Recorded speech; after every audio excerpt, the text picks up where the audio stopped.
हरिओम नारायण, हर हर महादेव, जय वा बटु भैरव। आज का मेरा विषय है हमारे बहुत अच्छे फेमस प्रसिद्ध एक शिक्षक है जिनका नाम है खान सर के नाम से जानते हैं लोग। खान सर के एक वीडियो मैंने देखा है। वो कहते हैं कि सवर्ण लोग, ऊंचे वर्ण के लोग छोटे वर्णों पर बहुत अत्याचार करते थे।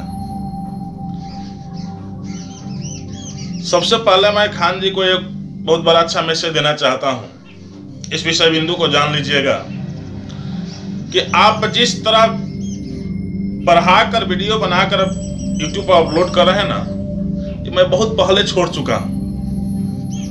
ये बहुत पहले छोड़ चुका हूं।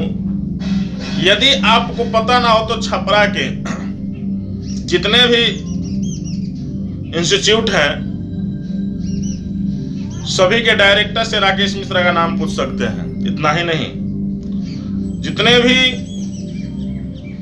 प्राइवेट सेक्टर के विद्यालय हैं सबसे नाम पूछ सकते हैं डायरेक्टरों से। इस विषय बिंदु को आज बता रहा हूं। शायद आपको सही से वेद शास्त्र अध्ययन नहीं है। वेद शास्त्र अध्ययन रहता तो इस वाक्य को नहीं कहते कि छोटे जातों को स्तनों का टैक्स लगता था। सबसे पहला बात इस विषय बिंदु को आप जान लीजिए कि चारों वर्ण जो है एक पुरुष सूक्त है जिसको कहा गया ब्राह्मणस्य मुखमासित बाहुराजन्य कृत उरुत दशजेदवैश्य पदभ्याम शूद्रो अजायत,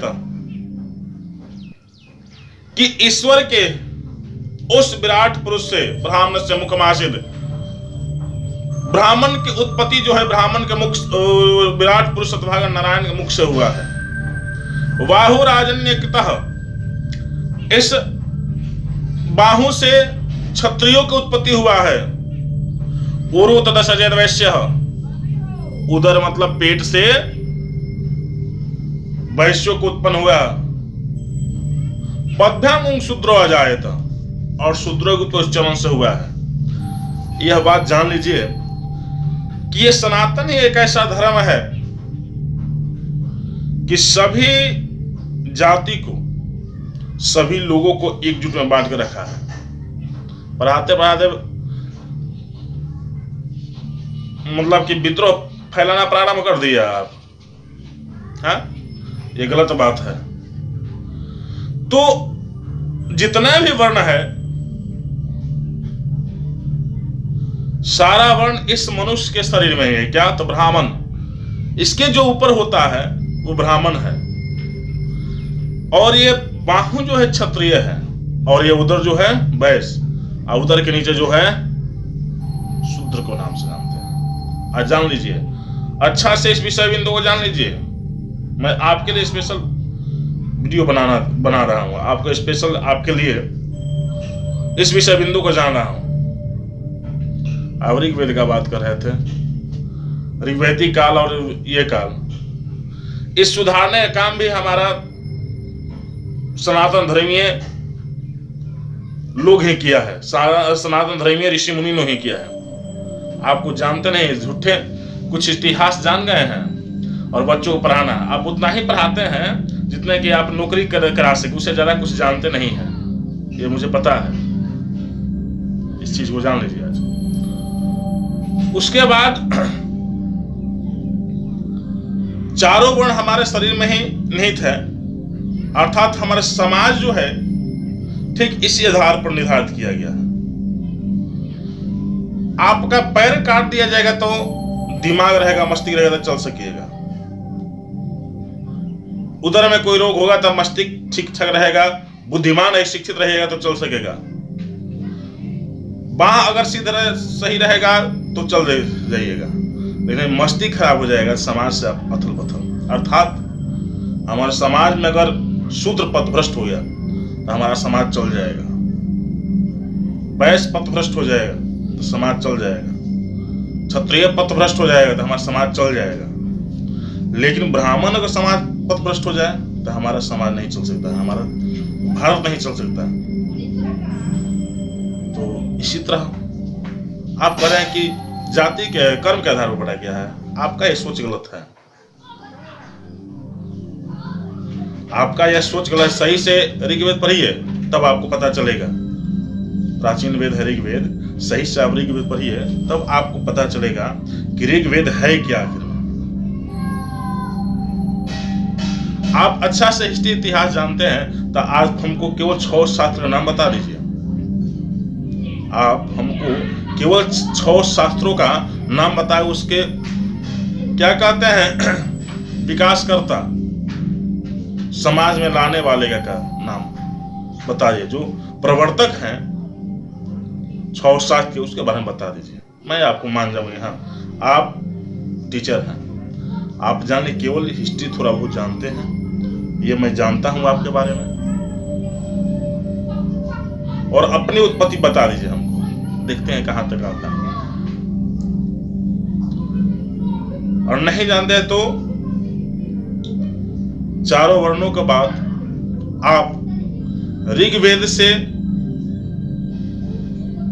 एक पुरुष सूक्त है, अब किस मंडल में हम दिमाग नहीं आ रहा है। पुरुष सूक्त में 10वां के 11 मंत्र है, और मंत्र पूरा नहीं बोलने जा रहा हूं। उस मंत्र में आपको पढ़ लीजिएगा, जो भी मंत्र बोला हूं इससे पहले कि ब्राह्मणस्य मुखमासित बाहुराजने कृतः उरुत दश जलवैश्य पद्भ्यम शूद्रो जायता। इसको व्याख्या का आप समझ लीजिए, आपको पता चल जाएगा कि उत्पत्ति और ब्राह्मण कहां से आया। अन्याय करने की अलग बात है, ये बात जान लीजिए। अन्याय करने की बात अलग है, और शास्त्र कभी किसी को गलत नहीं बताता, यह बात जान लीजिए। कभी ज्योतिष पढ़ देते हैं आप व्याख्या, कभी कुछ बुझाता नहीं से कुछ तो बोल देते हैं। आप हिस्ट्री पढ़ाते हैं, हिस्ट्री पर ध्यान दीजिए। बच्चों को पढ़ाते हैं, उस पर ध्यान दीजिए। सब विषय में जानने हाथ लगाने की कोशिश मत कीजिए, बनने की कोशिश मत कीजिए, ठीक है। जितना जानते हो उतना ही काम कीजिए। महाराज, आप पता है आप अच्छे शिक्षक हैं, अच्छा पैसा कमाते हैं, सोशल वर्कर हैं, यह अच्छी बात है, लेकिन किसी चीज को समाज में गलत प्रदर्शन करना ये अच्छी बात नहीं है। तो आप जान लीजिए खान जी, आपको मैं यह सलाह देता हूँ, आपको मार्गदर्शन देता हूँ। आप जैसे बहुत बड़े बड़े हमारे शिष्य हैं, इस बात को भी जान लीजिएगा, ठीक है। तो ईश्वर से जो आगे चलना चला, जो अपने आप को भगवान समझा, उसका पतन हो गया।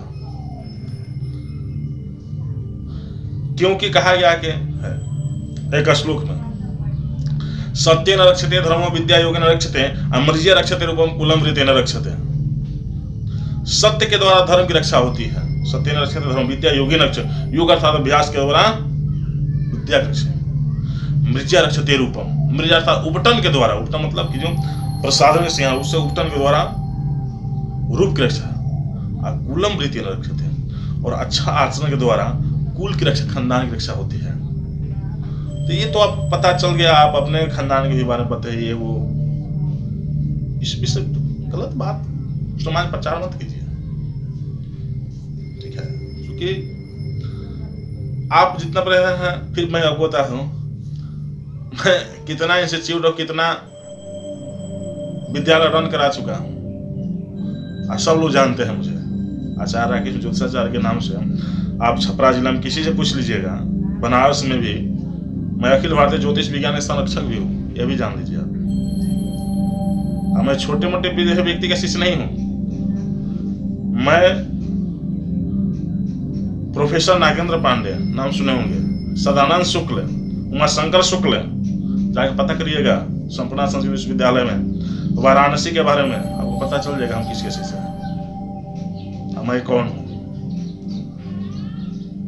चंद्रमौली उपाध्याय जो अमिताभ बच्चन गुरुजी हैं, सही था, अमिताभ बच्चन से आप ऊपर नहीं जा सकते, वैसे व्यक्ति को मैं शिष्य हूं, इसलिए गलत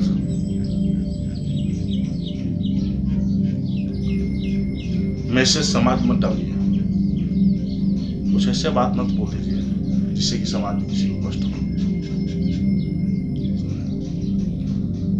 जूता चांदी का, सोने का हो या चमड़ा का हो, पैरों में ही पहना जाता है, दिमाग बिठा लीजिए।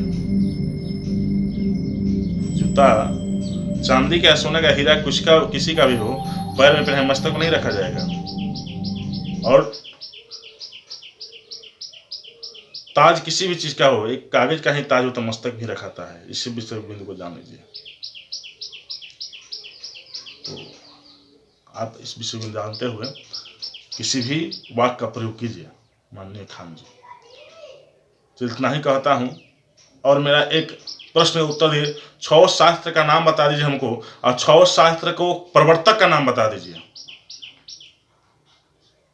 इसके बाद मैं आपको मान जाऊंगी हाँ कुछ जानते हैं, पूरा तो नहीं है, कुछ जानते हैं। समझो, बस इतना ही कहकर मैं अपने वाणी को बुला लेता हूँ। हर हर महादेव, जय बाबा टुक भैरव।